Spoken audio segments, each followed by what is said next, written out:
This is a special Front 7 podcast, breaking news exclusive.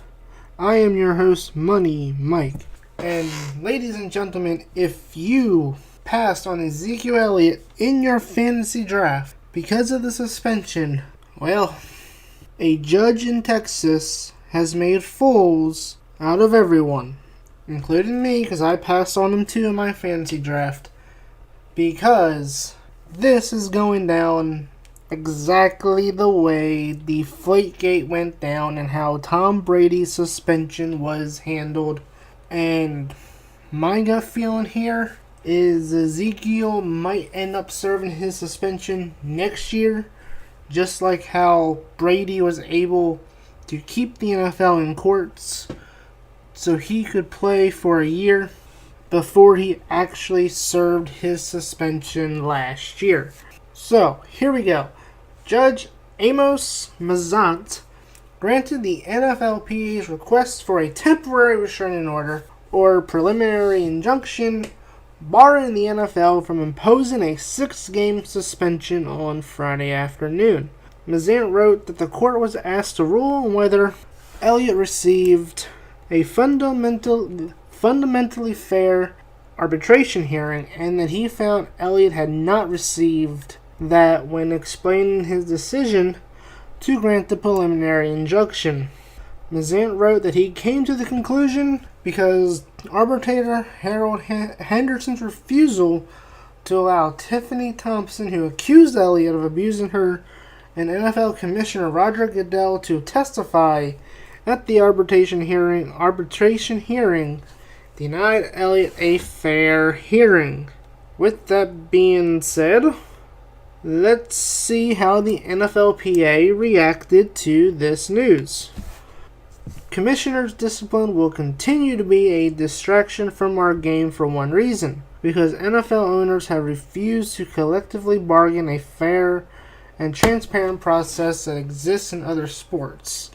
This imposed system remains problematic for players and the game, but as the honest and honorable testimony of a few NFL employees recently revealed, it also demonstrates the continued lack of integrity within their own league office. And, this is something that we just cannot get away from here, is the ongoing lack of integrity within the NFL office. Because if you remember, former Giants kicker Josh Brown, the NFL only slapped a 1-game suspension on him. And now they've turned around here earlier today, and quite frankly, it's a little too late if you ask me. I think, to me, Goodell in the league office kinda knows that they kinda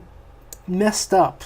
I think the league knows they have messed up big time when it comes to how they have handled not only the Ezekiel Elliott situation, but also previous situations as well.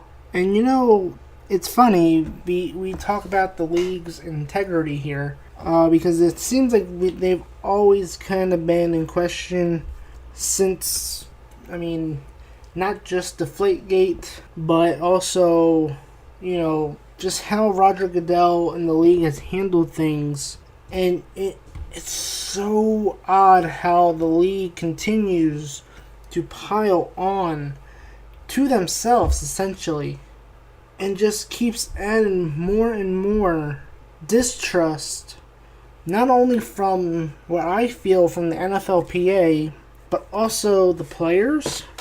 And also, I have got to believe that the owners have got to be starting to not trust Roger Goodell. I know for some stupid reason they gave him a contract extension to 2024, but, the way that these situations have been playing out, it makes me wonder how the owners came to the conclusion of giving him an extension when by now he should have already had his trust lowered so much that the owners would have been conflicted on giving him a contract extension.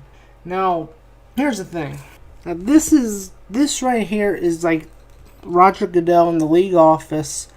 They know they've messed up in recent past, so now they're trying to make it up by going back and re-suspending Josh Brown, who probably will not play at all this year. So, what is the point of this suspension here on Josh Brown? You know, I feel like this is the league office, specifically Roger Goodell, trying to make amends and trying to show people that he makes fair decisions for everyone, or you know, he's trying to basically he's making he's you know, I think everybody knows that kid that always did bad things, and then they come back later and they're like, oh well, and they try to make it up to you. Yeah, I mean, that's what Roger Goodell is right here. We've lost complete trust in him and in the fact that he won't mess up again. And now he's trying to make up for it here by resuspending Josh Brown, because they know they messed up this whole entire Ezekiel Elliott situation. Say what you will about the situation. I'm not going to get into it. You guys can get into it in the comment section below. And so yeah, adjust your fantasy lineups accordingly. Ezekiel Elliott is in on Sunday night against the Giants, and most likely will play the entire 2017 season after a Texas judge has lifted the ban and the suspension brought down by the NFL. And just to end on this here, a statement from the NFL. The NFL statement reads, "We strongly believe that the investigation and evidence supported the commissioner's decision and that the process was meticulous and fair throughout. We will review the decision in greater detail and discuss next steps with counsel, both in the District Court and Federal Court of Appeals." So yeah, this is going to take a while. He'll play for the whole year, just like Brady did, and most likely 2018, he'll serve a suspension, if any. So, let me know in the comments below, what do you think of Ezekiel Elliott getting his suspension lifted and being able to play Sunday night against the Giants on Sunday Night Football? I've been your host, Money Mike. Tune in tomorrow here as I will recap the Chiefs' stunning upset against the Patriots, and I will give my thoughts on the rest of Week 1 and my picks for Week 1 with, well, I guess you can't get a more bigger upset than the Chiefs knocking off New England in New England, but I already had my upset pick of the week, but I think we already had our biggest upset of the week that we might see. Even though I do think we will see another big upset on Sunday. I've been your host, Money Mike, and I'll see y'all tomorrow for my Week 1 thoughts and predictions.